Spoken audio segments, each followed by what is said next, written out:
States. That I will faithfully execute the office of President of the United States. And will, to the best of your ability, and will, to the best of my ability, preserve, protect, and defend the Constitution of the United States. Preserve, protect, and defend the Constitution of the United States. So help you God. So help me God.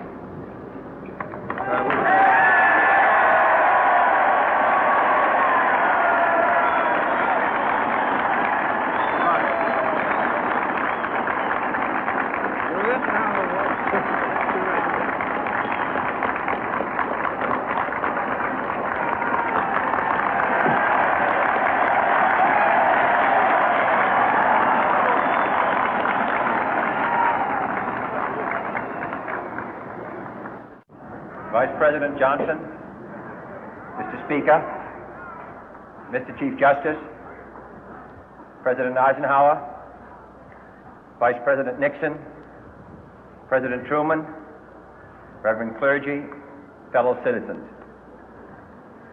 We observe today not a victory of party, but a celebration of freedom, symbolizing an end as well as a beginning, signifying renewal as well as change.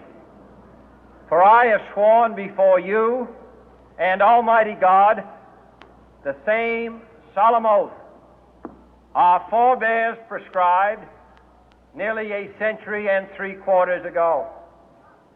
The world is very different now, for man holds in his mortal hands the power to abolish all forms of human poverty and all forms of human life.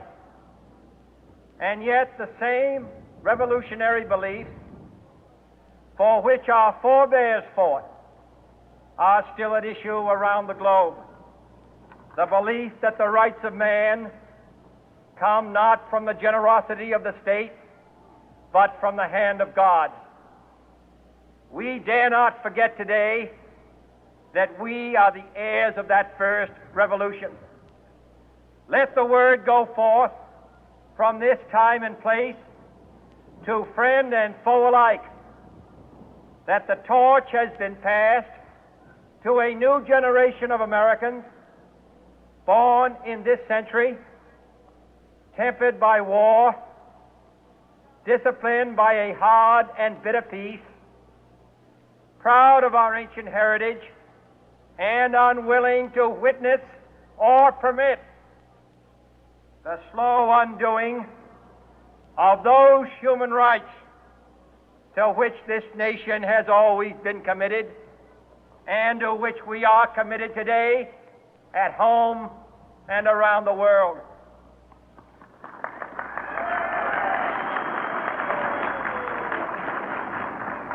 Let every nation know, whether it wishes us well or ill, that we shall pay any price, bear any burden, meet any hardship, support any friend, oppose any foe to assure the survival and the success of liberty.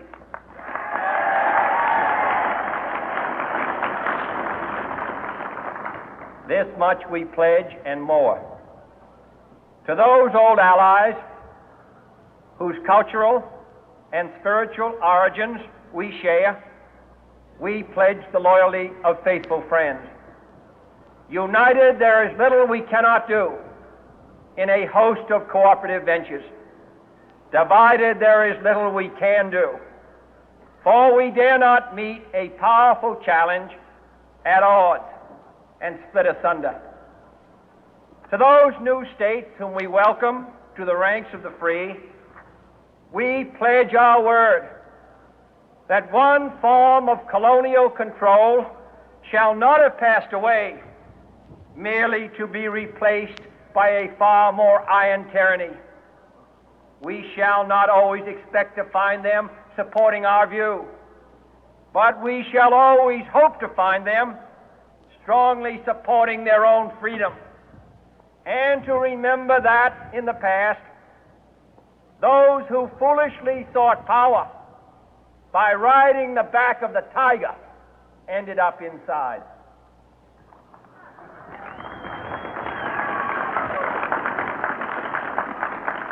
To those people in the huts and villages of half the globe struggling to break the bonds of mass misery, we pledge our best efforts to help them help themselves for whatever period is required, not because the communists may be doing it, not because we seek their votes, but because it is right. If a free society cannot help the many who are poor, it cannot save the few who are rich.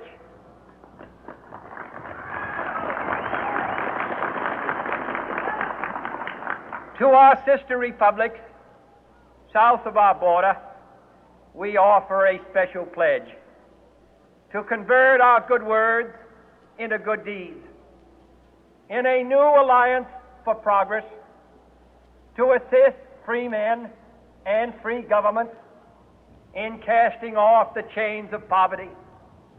But this peaceful revolution of hope cannot become the prey of hostile powers.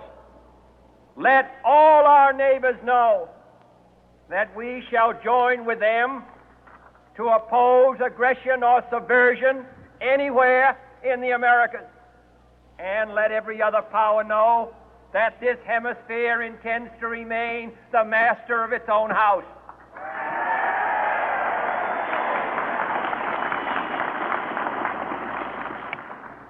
To that World Assembly of Sovereign States, the United Nations, our last best hope, in an age where the instruments of war have far outpaced the instruments of peace, we renew our pledge of support.